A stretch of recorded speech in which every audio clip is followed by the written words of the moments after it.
አጋጣሚውን ተጠቅመው በቴዲ አፍሮ አዲሱ አልበም ኢትዮሪካ ብቻ ኢትዮጵያን ለቀው መውጣት የሚችሉበትን ገንዘብ ብዙ ኢትዮጵያውያን ሰርተዋል። ብዙዎች በዳስ ጣል ብቻ የመኖሪያ ዳሳቸውን ጥለዋል። ብዙ ፖለቲከኞች፣ ብዙ ዩቲዩበሮች፣ ቲክቶከሮችና ከዛም ማለፍ ብሎ ትልልቅ የመንግስት ተቋማትም ጭምር አጋጣሚውን ተጠቅመው ዓለማቸውን ቀይረዋል፣ ዓላማቸውንም አሳክተዋል። ለካ እንዲህ ነው ማለቅ እህያሉ ነዶ ሀገር የሞተበት የት ያለቅሳል ሄዱ። ቴዎድሮስ ካሳሁን ቴዲ አፍሮም ቴዲ በአዲሱ አልበሙ ላይ ለቴዲ ምላሽ የሚሆን ዘፈን ከተለቀቀ በ10 የቴዲ አፍሮ አልበም በተለይም ዳስ ጣል የሚለው ትራክ ጉዳይ ብዙዎችን እያነጋገረና እስከ መጨረሻው አብራችሁኝ ከዘለቃችሁ ማን ምን ያህል ገንዘብ ሰራ፣ ምንስ ጥቅም አገኘበት የሚለውን ነገር እንመለከታለን። በመጀመሪያ ከዩቲዩበሮች እንጀምር። ገና ዘፈኑ ሳይለቀቅ ሳምንት እየቀረው ቴዲ ምን ይዞልን ይመጣ ይሆን እያሉና መንግስት ዘፈኑ እንዳይለቀቅ ጣልቃ ሊገባበት ይችላል የሚሉና የሰዎችን ትኩረት ይዞ የሚያስቀሩ መሰል ጉዳዮችን እያነሱ ብዙ ገንዘብ ሲያፍሱ ቆይተዋል። አንተ ደግሞ የተጣለው ዳስ ላንተ ይመስል በዛች በጠባቡ ዳስ ላይ ሆነ በ5 ብር ዳታ በ100 ሜጋባይት ዳስ ጣል ትላለ። አሁን ያለንበት ዘመን አዳዲስ ነገሮች ሲፈጠሩ ከዳር ሆነን እንደ ተመልካች የምንመለከትበት ሳይሆን አጋጣሚዎችን ወደ እድሎች እየቀየርን ህይወታችንን የምንቀይርበት ነው። ይህን ቀድመው የተመለከቱ ሰዎች አሁን ላይ ህይወታቸውን ለውጠዋል።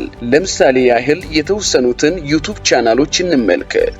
አንደኛው ኢትዮ ፎረም አብዛኛው ኢትዮጵያዊ በ8ኛው ወር ቀን 8 2018 በተለቀቀው አልበም ልቡ ስውር ስል ያየሰው ሽመልስ ተሰውሮ ስራውን ሲሰራ ነበር። ቴዲ አፍሮ ከለቀቃቸው 18 ከሚደርሱ ዘፈኖች መካከል ዳስ ጣል በሚለው ትራክ ኢትዮ ፎረም ትናንት ሰፋ ያለ ትንታኔ ሰርቶበታል።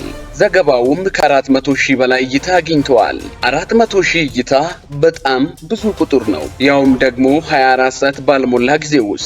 እናም በትንሹ ከ150,000 ብር በላይ ሰርቶበታል።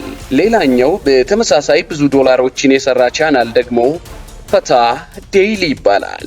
ይህ ከ1 ሚሊዮን በላይ ተከታይ ያለው ቻናል ደግሞ ገና ዘፈኑ ሳይለቀቅ ጀምሮ የሰራቸውን ዶላሮች ብንደምራቸው የአንድን የመንግስት ሰራተኛን ደሞዝ የ10 ዓመቱን ይደፍናል። ከዘፈኑ መለቀቅ በፊት የለቀቃቸውን ዜናዎች እንተዋቸውና ከቴዲ አፍሮ እኩል የለቀቁትን እንመልከት። ይህንን ቪዲዮ እስከ ሰራንበት ሰዓት ድረስ ዜናቸው ከ46,000 በላይ እይታ ያገኘ ሲሆን በትንሹ ከ30,000 ብር በላይ ሰርተዋል። ስለ ዩቲዩበሮችና ስለ ዩቲዩብ ቻናሎች ይህን ያህል ካልን በቲክቶክ መንደርስ ምን ያህል ሰው ተጠቅሞበታል የሚለውን ነገር እንመልከት። ብዙ ቲክቶከሮች አልበሙ ከመለቀቁ በፊትና በኋላ የተለያዩ አይነት ኮንቴንቶችን ሰርተዋል። በዛም ብዙ ተከታይና ገንዘብ ሰርቶበታል። ከዚህ በፊት ዳሎል ኢንተርቴይንመንት ሲያወራ ሰምታችሁ ከሆነ ተወዳጁ ነጻነት ወርቅነህ ከሞተ በኋላ የመሞቱን ዜና ተናግሬ በብዙ ሺህ ገንዘብ ሰርቻለሁ ብሎ ሲያወራ ሰምታችኋል። ልክ እንደዛ ሁሉ ብዙ ሰዎች፣ ዩቲዩበሮች፣ ቲክቶከሮችና የሚዲያ ባለሙያዎች በዘፋኙ አልበም ዘመናቸውን ቀይረዋል። እናንተስ ዘፈኑን ከመስማታችሁ ባሻገር ለራሳችሁ ምን አይነት ጥቅም አገኛችሁበት? እስቲ ራሳችሁን ጠይቁ።